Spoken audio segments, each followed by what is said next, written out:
cookies are meant for sharing. They're kind of like a big community building food that doesn't really exist in other ways. And so I wanted all the recipes in the book to not be, factory made or industrially processed cookies, like no Oreo, no kind of things like that, because no one makes those. I wanted it to be cookies that people authentically make at home. This is Taste. I'm your host, Eliza Barbanel.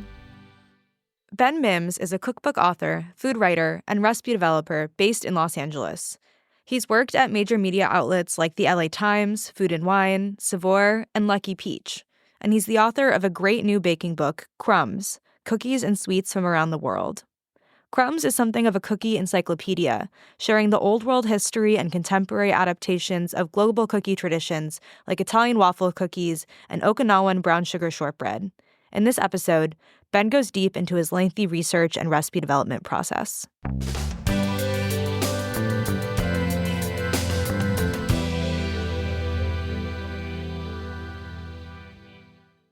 Ben Mims, this is Taste. Thank you for coming on the show. Thank you for having me. And I guess to start, I'm wondering if there was like a specific cookie recipe or moment that inspired the idea for the book. I wouldn't say it was a specific recipe. I mean, I've loved cookies kind of my whole life, and I've been baking, various different ones. But I do think that kind of the seed for the book was planted probably, 2010, 2011, when I first worked at Saveur, which, for anyone listening who doesn't know, it's like kind of a brilliant food magazine that was more like an anthropological look at cooking and food back in the day. And so I remember we were approaching Christmas, and, Saveur was the type of magazine to never do just like, here's a bunch of new fun flavors for Christmas cookies. So it was, they said, we need to do a Christmas cookie package, but like it has to be things that are authentically like based in, reality, have a real story behind them, not just peppermint chocolate, whatever. And so I set about trying to figure out like, what are these cookies that were made specifically for the Christmas holiday? And so doing that story would really kind of like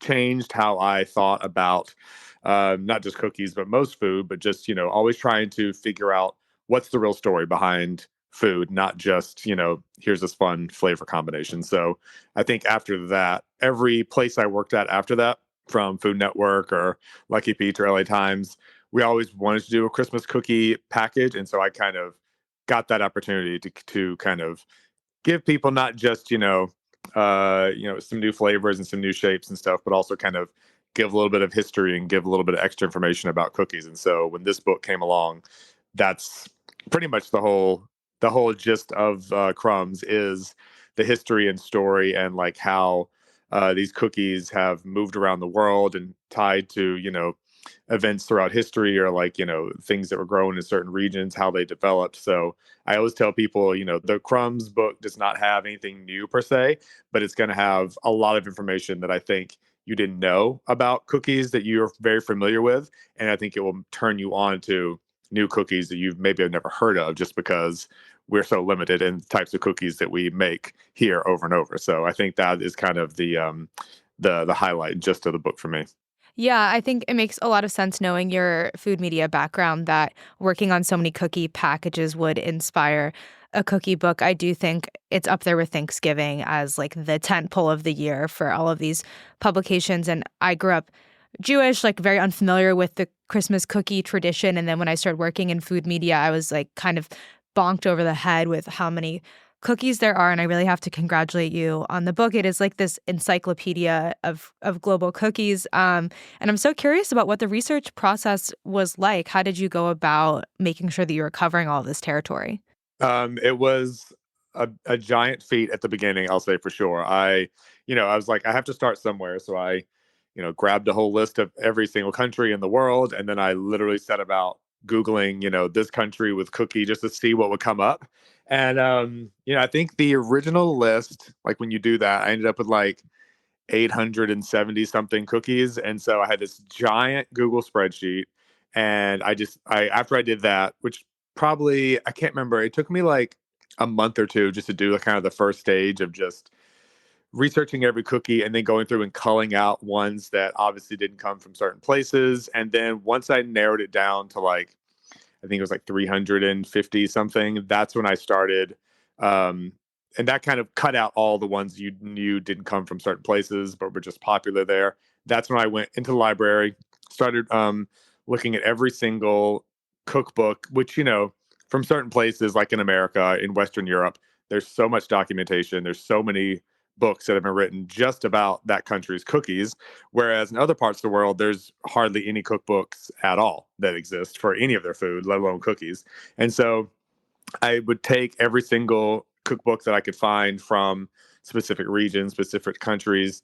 And it wasn't as easy as just turning to the cookie chapter. Some of them, it was just like having to read about some of the desserts that they made, and then kind of going down that rabbit hole and seeing how they even eat sweets in general, and then trying to figure out if they've ever come up with something. And so, it kind of that took a long time to develop the recipes, and then in doing a lot of the research, kind of the most fun, which is such a nerdy thing to say, the most fun aspects that I came about were finding where so many cookies that seem like different things are basically the exact same thing or have like a shared history. And one example of that are these mustache cookies from Italy that are very similar to the rame di Napoli and all these other types of cookies in Italy.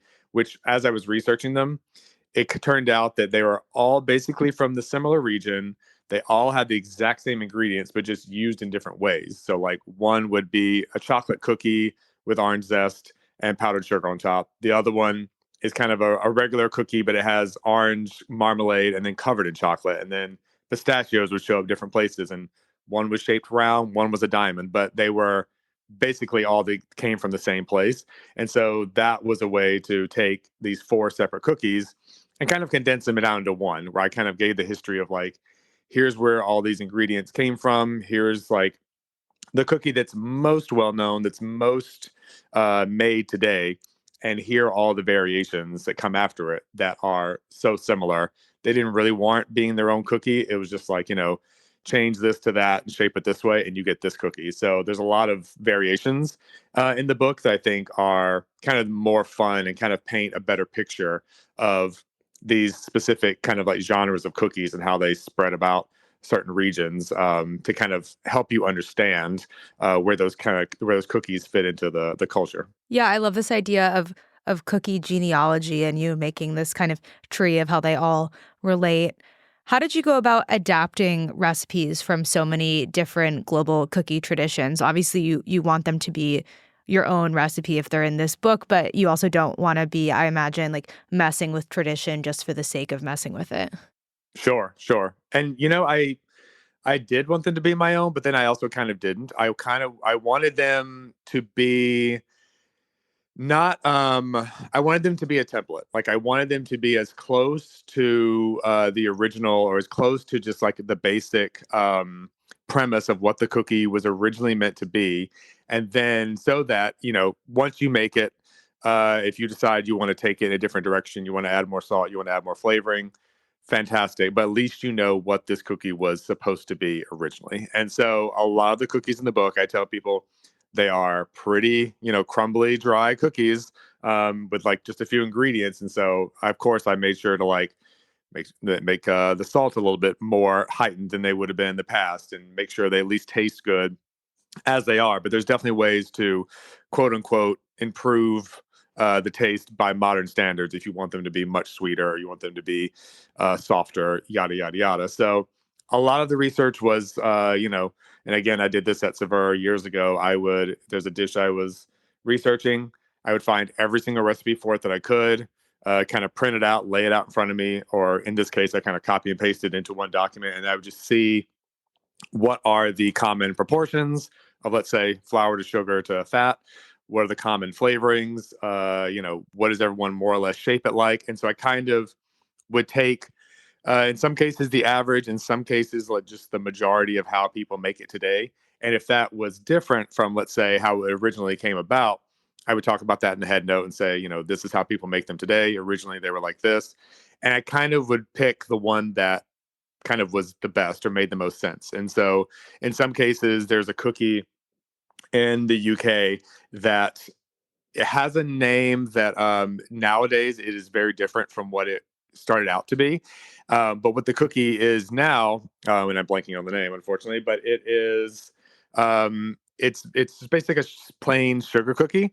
Whereas when it first came out, it had like all these different seeds in them, and was like a huge, like 5 inch diameter kind of wafer. And so I was like, you know, we have enough type of cookies that are similar to what its modern variation is. Let's give the very first original kind of like Victorian cookie that started out to be. And there were these other cookies in a similar vein too, that just the name was everywhere, but the ingredients in the cookie, the texture, the shape was all completely different. It made no sense.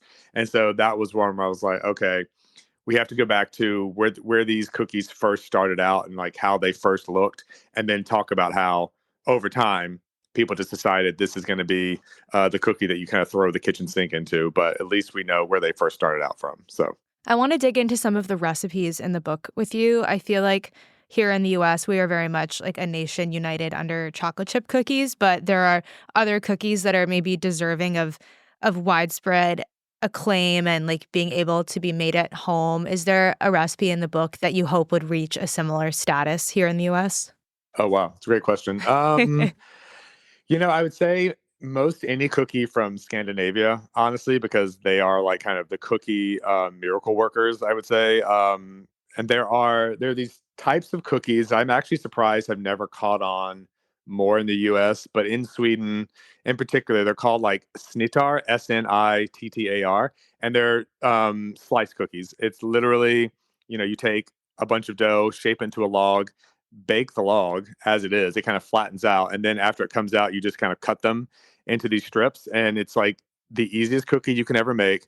I think I have two variations in the book. One is called Cola Snittar, and it's just brown sugar dough, kind of baked up and sliced. And the other one is a chocolate dough, which is it made with cocoa powder and has like the beautiful kind of like matte white pearl sugar crystals on top of it. And chocolate chip cookies is such a, I found while researching this book, such a modern, um, the chocolate brown sugar modern flavor variation that is big now, but has never really been seen elsewhere in the world before it came along. And so these are two examples where, you have the chocolate, you have the brown sugar, where it's very similar, but it's older and really beautiful and so much easier to even make. Yeah, I love that idea.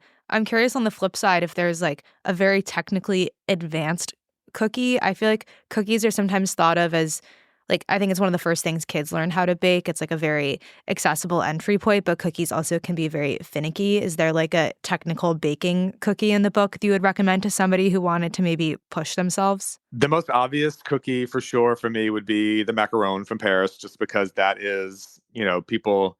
It takes a lot of, precise folding and certain types of mixing and all that kind of stuff. But there are other cookies, mostly from, like Germany or like Western Europe, that use intricate molds or use a similar style of dough where you mix the dough, you have to let it sit for 24 hours, and you have to cut it the right way, and then it has to be baked in the right way. So there are, I think, in cultures like that have had more time to develop per se a cookie culture, there are more complicated, elaborate recipes like that. But by and large, I kept all the recipes in the book pretty simple. I mean, aside from some in Western Europe that use like a specific mold that you have to buy, the cookie dough itself is pretty easy, and it's a little finicky to get out of the mold. But there are different, there are lots of different variations and options to make it easier. There's very little that you need special equipment for or certain things like that. But I would say any of the ones, yeah, that like the macaron that are like kind of almond sugar based, they're going to be a little less, dense and like firm to work with than a flour based cookie. And so those always can be fun to see how they spread in different ways. So those are kind of harder to, I think, to grapple with than others. But I think using the techniques in this book, they're all pretty simple. And I think as long as you follow the recipes to the letter, it should work out it should work out fine for everyone. Yeah, the spreading makes me think about how important it is to rest some kinds of cookie dough and how I know this to be true, but it's still so hard to wait. Exactly. I feel like the culture of eating cookie dough is unusual to me when I think about it because I feel like eating cake batter is not really a thing, but I wonder how like people growing up eating cookie dough has maybe that's made us less patient as a society of bakers. Oh, totally. Because it's, you get the same taste, but kind of much faster. And I don't know. I think some people just love that taste of raw, crunchy sugar. So it just like kind of hits the veins faster than the cooked version. Yeah, it does. Have you ever been to the Big Chill in West LA actually? I have not. What is that? It's like a frozen yogurt place that was very popular among like high schoolers when I was growing up in Mm. LA, and specifically they would do vegan and non-vegan cookie dough as a topping on the soft serve. They still do it. And I don't know why it was the thing to get the vegan cookie dough. Certainly nobody was vegan and often you would get like the dairy ice cream, but the thing was to get the vegan cookie dough as the topping on it. And now every time I drive past it, it always just kind of this craving comes into my head, even though it honestly is not very good. Oh, really? Okay. I was gonna say I was gonna go there today and pick some up, but I'll wait till I'm on the west side Yeah, I and think the if craving you're hits. on the west side driving down Santa Monica, you should check it out. I'd be curious what you Okay. would think. Okay. Absolutely. So I want to zoom out for a second. I'm curious, like after spending time with so many different cookies, like what do you think it is about cookies as a recipe, as a baked good that makes them so like beloved and representable of different cultures? Wow. Yeah, that was the question I spent, writing the whole book trying to figure out. But I would say it's funny. I was having lunch with a friend recently and we were talking about cookies and he said a phrase that I was so angry that I had not thought of before to put in the book. This was after the book had been, already been printed and I was like, "Oh my god." But he called it cookies are condensed decadence.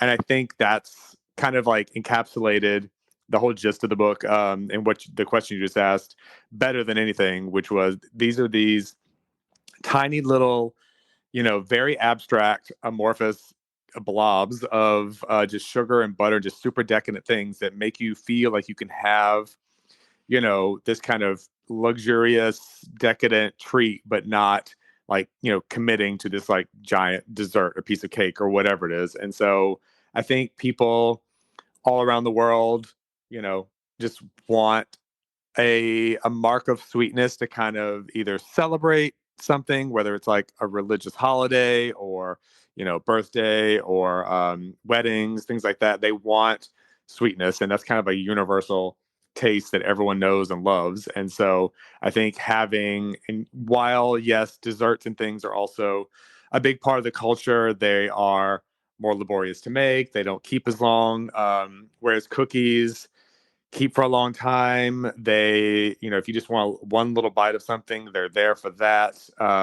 They're pretty easy to make, as we said, by kids and adults alike, and they're kind of universal in that way. And the main point that I want to drive home about cookies with this book, or at least with the recipes that I included in the book, were that cookies are meant for sharing. They're kind of like a big community building food that doesn't really exist in other ways. And so I wanted all the recipes in the book to not be, factory made or industrially processed cookies, like no Oreo, no kind of things like that, because no one makes those. I wanted it to be cookies that people authentically make at home, or in places where, cookie culture has not been a huge thing. At least like the local bakery made them and made them famous. And so I want it to be simple things everyone can make to kind of share in this really kind of sweet, kind of innocent, simple treat that everyone loves to eat. Yeah, I think you hit on a lot of good points there. I feel like the portability of cookies or the fact that you don't have to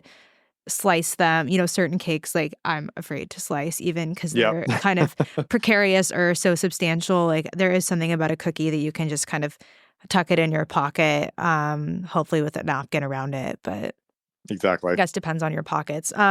You mentioned manufactured cookies a little bit before, like Oreos. I'm curious if what your stance is on store-bought cookies. Do you have any favorites? Do you look at them differently after doing this book? No, I don't.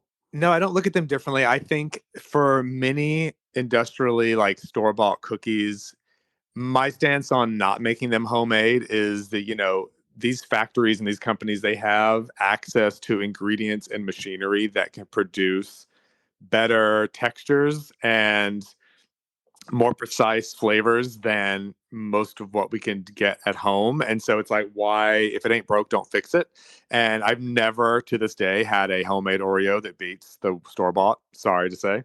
And in most cases, it's that way where it's always like, cookies inspired by this thing. And like, I always would just rather have the one from the store because it's going to be snappier. It's going to have the exact flavor that you want, which is really hard to replicate with honestly like fresh better ingredients because they use so many like chemicals in those things. So I don't dislike store-bought cookies. I definitely eat an Oreo from time to time. I love a Nutter Butter, those little cookies, peanut butter cookies.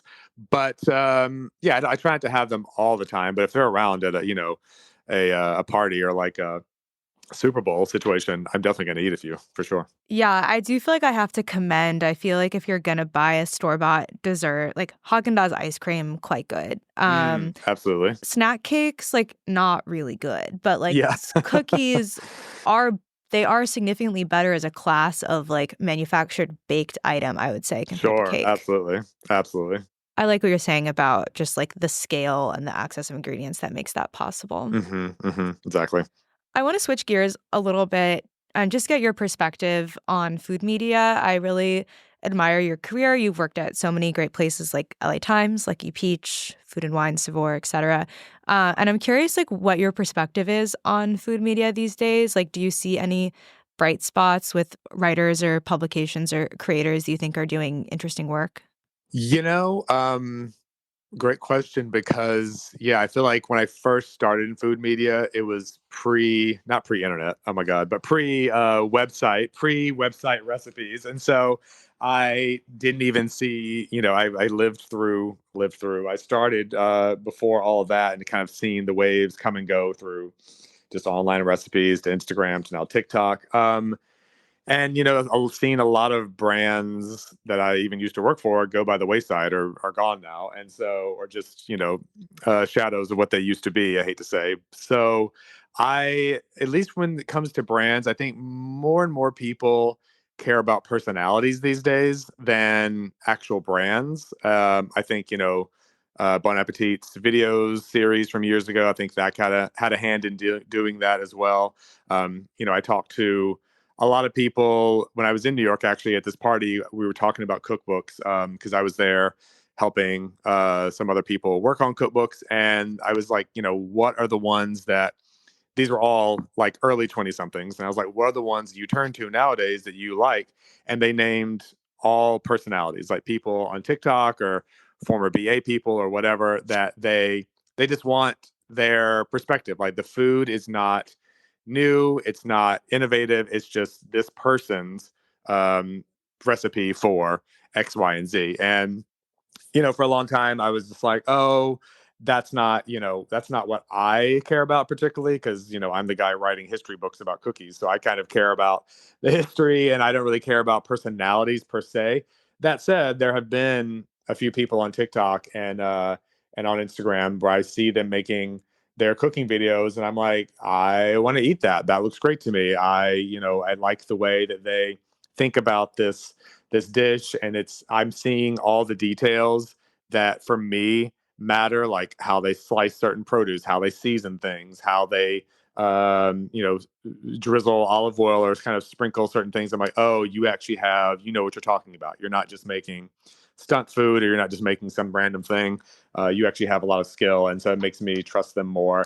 And a few of them have even gotten me excited about making things I haven't thought about in a while, or just kind of like brilliant ideas that why didn't I think of that myself? So I think it's more personality based, less brands. I have to be honest, I don't really read food magazines that much anymore. I'm very much more into collecting cookbooks myself and wanting to see what people are coming up with. And that's kind of the reason why I've gotten into my kind of side gig with helping other people write cookbooks, is that I want I'm tired of seeing cookbooks from restaurants that are too complicated and don't really speak to the home cook, or ones from certain personalities that don't really harness the thing that makes them so lovable and makes people want to go to them. And it's just a collection of their recipes. So I want to help bridge that gap and be like, okay, what is it that about your restaurant, your personality that makes people want your recipes so much over anybody else's? And let's figure out how to harness that in the best possible book for a home cook. So I think that's where most of my energy is focused, is just really good cookbooks, whether it's from a restaurant, whether it's from a personality, whether whoever it is, but just the best way to relate the information so that people want to buy your book. So that's where I'm at. Yeah, I love hearing about that. And it makes me think about the fact that I do think, like, if we're talking about food media and how it evolved, like, cookbooks are maybe one of the best examples of personality driven food media prior to social media, with like Martha Stewart or Ina, like these kind of big names that I think publishers could rely on to bring in sales and that could like develop a relationship with their readers through books and then certainly through TV and other platforms as well. Absolutely. Yes. So, in addition to working on these cookbook projects, I'm curious about what your kind of home cooking and baking life is looking like these days. Are you still touching cookies or are you taking a break? I did take a break for a while. It's funny. Back in like January, I think I'd had enough flour and sugar to last me for a while. So I kind of have been, honestly, I've been toying around with a lot of gluten-free baking because I think I wanted a break from, actual, flour stuff for a while. I was looking at most of the gluten-free stuff, and it's just, I feel that, at least, and also doing the book, so many cookies in the book are just naturally gluten-free because they just use, before whole wheat or before all purpose white flour, ground nuts were used in basically everything. And so it kind of changed my perspective on gluten free baking. And, I think my stance on that is you can do gluten free baking or you can do vegan, but doing both is really difficult and sad sometimes. And so, thankfully, I'm not vegan, so I stick with gluten free. But I don't want to use lots of different alternative grain flours or whatever or things. I just want to use like ground almonds or just rice flour, like one thing, and make it really. I want to make it as delicious as something you would find elsewhere in another recipe. Because I remember there's a recipe in the tartine book that Liz Pruitt did, where is a kind of gluten free cake where it's just like almond flour with like sour cream and eggs is the entire and sugar is the entire cake base, and it tastes just like an Entenmann's like yellow cake kind of crumb cake mix. And I'm like, this is so good. This is actually better than a all-purpose flour based crumb cake. So I'm just going to make this. So I've kind of taken that as inspiration and trying to run with that. So I've been experimenting with that. Making lots of jam because it's stone fruit season in LA, and just trying to. I go to the farmers market and I buy like in 10-pound boxes of fruit and then make jam with it just to try to like capture the season as best I can. Lots of Greek food because the one thing I miss about living in New York is the abundance of really great Greek food everywhere, and there's not a lot of that in LA. So lots of roast chickens and lemon potatoes and Greek salads and things. Um, and also I hate to say it, but speaking of like TikTok personalities, I have been slicing quite a few cucumbers into a quart container and doing those salads that I think his name is Logan makes. Yeah. Um, How does the I don't know. shaking work for you? I think I'm the only person who's actually. I was having a fight with friends literally yesterday about this. I'm like, I don't think anyone's actually making them who's saying that it doesn't work, because if it does, if you do it, you'll see that it does work. Because the salt draws out the moisture in the cucumbers, that moisture mixes with everything else. Short answer, it works fine for me no matter what I use. So I think people just aren't committing to like the minute long really vigorous shake that it requires, because I mean, that's the thing, it's pretty brilliant. Like, it's a cucumber salad new? Absolutely not. But I've like, he's creating no dirty dishes. It's really quick. It's no cooking. It's summertime. Like, you can't ask for anything better than that. So even though, he came across that and it was maybe an accident, I think it's a pretty brilliant way to get across this way to make a dumb, simple vegetable recipe, but make it super delicious with things that everyone already has in their pantry. Yeah, I completely agree. I have seen a lot of these videos and I haven't made one myself yet, but I guess if anyone's listening and they haven't watched this, we'll link one in the show notes. But this creator is making the whole cucumber salad, like dressing it all in a big deli container, and then you just shake it, and then it's really well dressed by the end of the video. I think you have to be vigorous with it, is the takeaway. Yeah, I think people are just like, shaking it just like very gingerly. And like you really have to like hold the top and you have to like you're shaking the biggest maraca of your life and just like go to town. Like your arms should kind of hurt by the end, especially if it has like cream cheese or some kind of something thick in it that needs to be broken down. You have to like really go hard and just keep going for that full minute. But yeah, everything is really delicious, and obviously the MSG helps in all those recipes. So it's just Yeah. great because you make it, and then it's such a like you're done cooking for the whole day, or at least for your lunch. So I kind of love it. Yeah, I'm thinking about the shake action a little more right now, and I would imagine that it helps like break down the cucumber a little bit as well, that it's kind of hitting each other in the walls so vigorously. Yes, exactly. And there was so many people who I saw after it got popular who were like, "This recipe already exists. Just like bash the cucumber with your your rolling pin, and then put it in thing and toss around." I'm just like, that's not why it's so popular. It's popular because it's like so simple and just like straight into the container, and you shake it up. It's like these different variations are why it's making such a big deal. Yes, that stuff exists before, but it's specifically how he does it that makes it so fun and entertaining to watch. So. Yeah. So, okay, we've gotten on cucumbers pretty far away from cookies, but I want to bring us back to cookies just to close the interview with a little rapid fire taste check. So, I'll give you a category and then you can tell me the first answer. It comes into your head. Okay. A recipe from crumbs that you would eat for breakfast.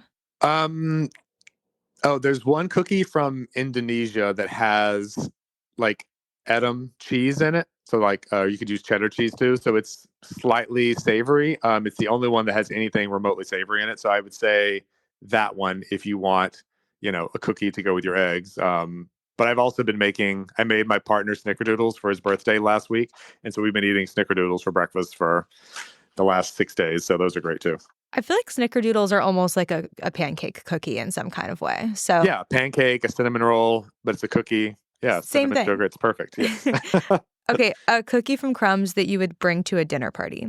I think the most sophisticated looking cookie in the book are these. I think they're called mandel muslor from Sweden. They're basically these like super crisp almond sugar cookies that are pressed into like a little mini tart mold. They bake up and you fill them with like a little dollop of whipped cream and lingonberry jam. You can use cranberry, you can use strawberry, but those look really nice and sophisticated and they hold up. So that's what I would bring. Okay, a recipe from crumbs that you would make for like late night munchies. I mean, this may not come as a surprise to the history nerd person, but I love oatmeal raisin cookies. So I would, and they're really simple and I have everything. I mean, I always have oatmeal and raisins in my pantry. I don't know about everyone else. So I think that would be the thing that I would whip up because that for me is kind of the perfect late night snack. Yeah. Your favorite ice cream flavor. Well, I am from the South, so butter pecan, hands down. Your favorite baking cookbook. I think the book that I turn to the most and kind of emulate the most is Classic Home Desserts by Richard Sachs. Came out in the mid 90s. It's a great one. Your favorite bakery in LA. Friends and family. Roxana Julipat is the chef owner, and it's in my neighborhood. She has, it seems like 56 different things when you go in the morning, different baked goods, and they're all wonderful. She's a sweetheart. Love the place. It's the best. It's a great bakery. Yeah. Okay, a bakery not in your neighborhood. So it could be outside of the city or the state or the country, or maybe just the other side of LA, that you wish could be your neighborhood bakery. I was in Mexico City about a month ago, and honestly, Panaderia Rosetta is just like a dream come true. And if I had that in my neighborhood, I would go every single morning and, stay there for like 3 to 4 hours. I would never get anything done. It's really lovely. Definitely. And then finally, a fictional food scene, like from a book or a movie that you wish you could eat in real life. Mm. I've always said that when I get married, I want to have my own version of the gray armadillo cake from Steel Magnolias, like the groom's cake that she makes. And so I think I've always wanted to know what that actually tasted like. I mean, I know it was red velvet, but I wish I could have been in the movie to actually eat that, but I will be having that one day. So I'm hoping it lives up to what's in my mind. Well, I love that answer, and I've loved talking about cookies and more with you, Ben. Thanks again for coming on the show.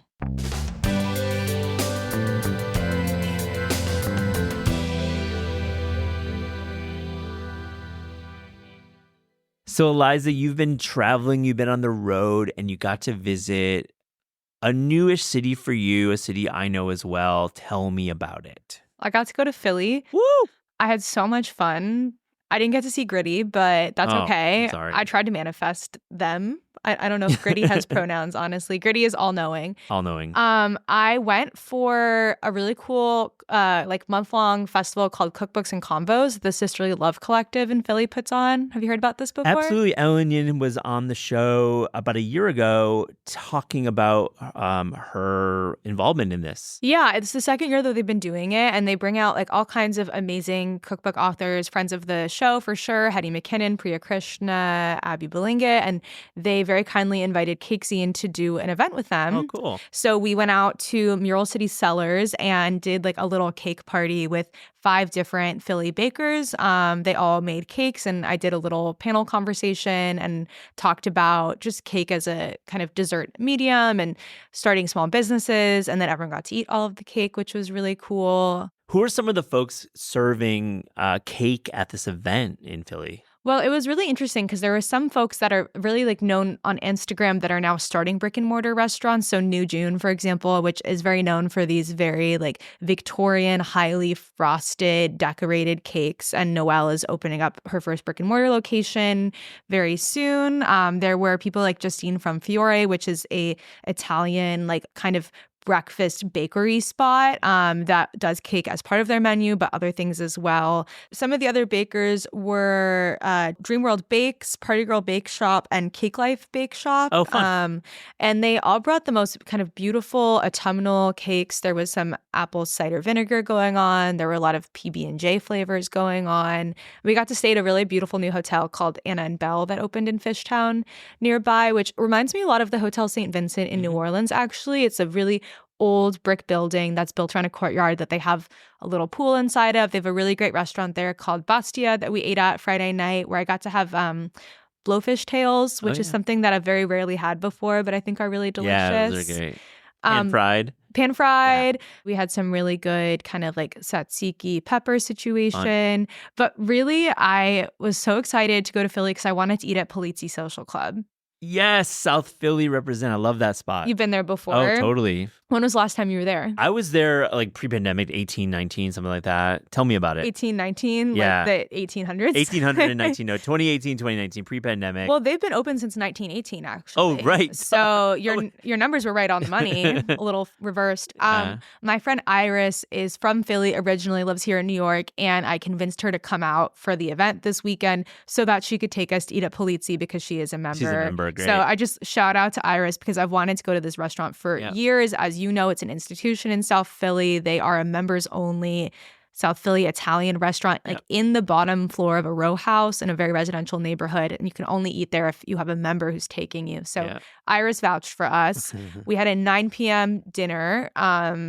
And everything was just so fun. It's the kind of restaurant that I wish existed in New York. It really does feel like you're in someone's living room. They have only 30 seats in the back and then a little bar. And the way it works at the tables is you order a la carte, and I think you order 2 dishes per person and then 1 extra. So we ordered 9 dishes. Oh, and wow. It was just an onslaught. Stromboli. We got a late night chicken cutlet that they were doing with provolone grated on top. That's the best time to have chicken cutlet, obviously. Yeah.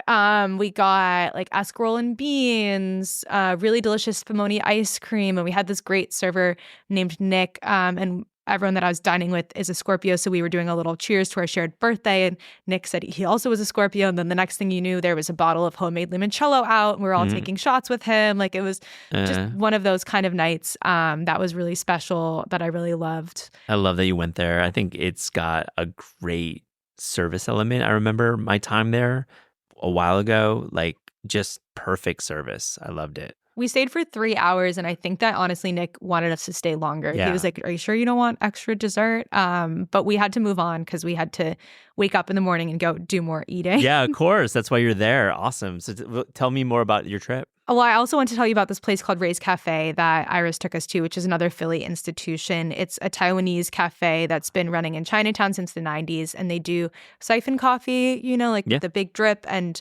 beautiful tea, and then a lot of dumplings. We got like this dumpling sampler platter that they did that was really delicious, that included like a fried dumpling that had kind of chicken curry inside of it. Yeah, wow. Which I hadn't had as much before. We had a very like what I would consider to be typical Philly dining experience, in that at first we got yelled at, but then by the end of the meal, they were being very kind to us. Oh my God, that's like the Philly charm there.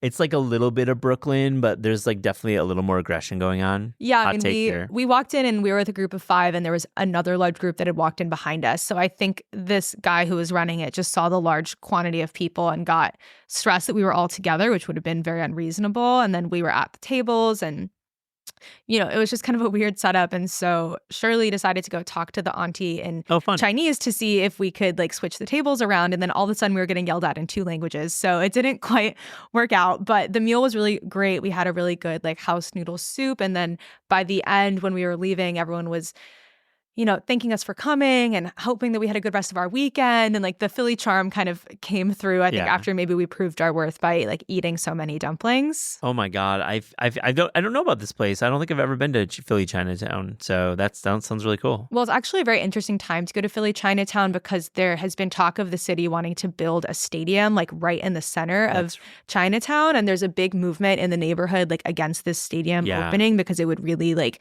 decimate the neighborhood in terms of I've heard of this. Traffic and all these things. And when we were there, I saw a lot of people walking around with, pins or shirts, like kind of against building this stadium. So I thought that was really interesting. There was one more meal that I had that I wanted to tell you about. Tell me about it. I'm currently looking at all the places I went to on Philly on my Google Maps, so I have a few more to share too. Okay. Just because I got love. My friends John and Aaron live there, and I just got to shout out a few places. But continue on, Eliza. Do you want to shout out one more, or do you want? Yeah, I'll break it up a little. Let's break it up. I think for me, and this is like not an original take, but South Philly barbacoa is it's insanely good. And we are blessed with great Mexican restaurants in New York, of course. But I just think walking up to that counter, seeing what they're chopping up during the day, and just having it, served to you in these beautiful homemade tortillas, man, that's good.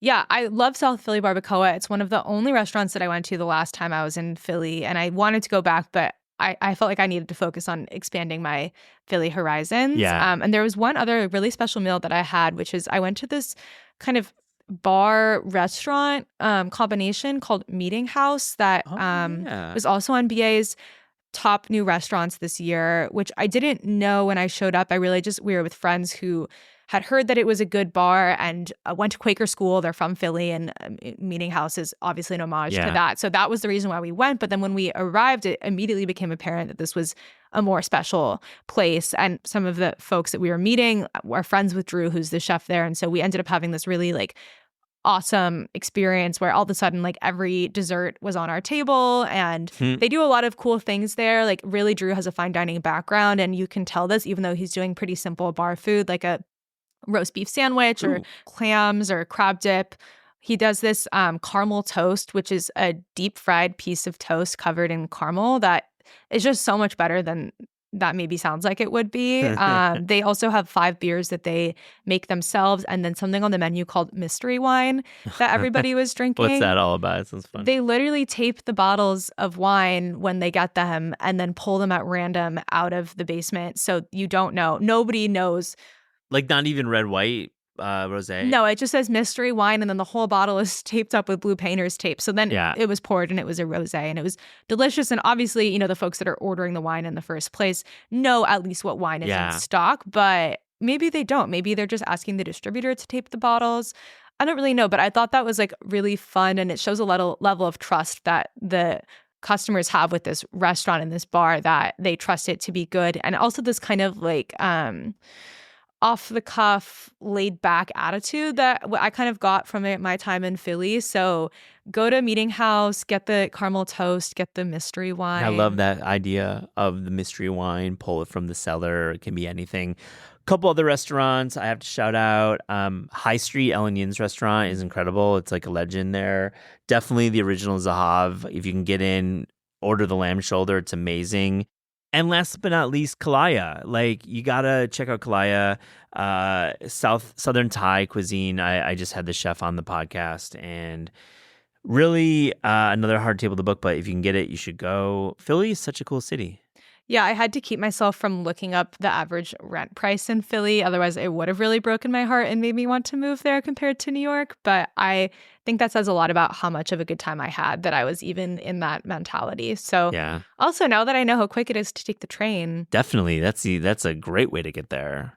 I got to go back so I can get my own Polizzi membership. Oh, you could do that. You should. And then that gives you a reason to go every quarter. You got to keep that membership going. Yeah, I don't have one. I think they just release it on random days, Yeah. so I'm not quite sure. But Let's I go love to Philly together. We can bring producer Clayton along. We can do a little road trip down there. What do you think? Yeah, I think any excuse to go back to Philly is one that I'll take. Sounds perfect. Thanks for sharing, Eliza. You too. This is Taste is hosted by Matt Rodbard and me, Eliza Abarbanel. The show is produced by Shalia Harris and Pat Stango and edited by Clayton Gumbert. Theme music by Steve Rydell. Visit Taste online at tastecooking.com and make sure to subscribe to our newsletter for updates on all cool things happening.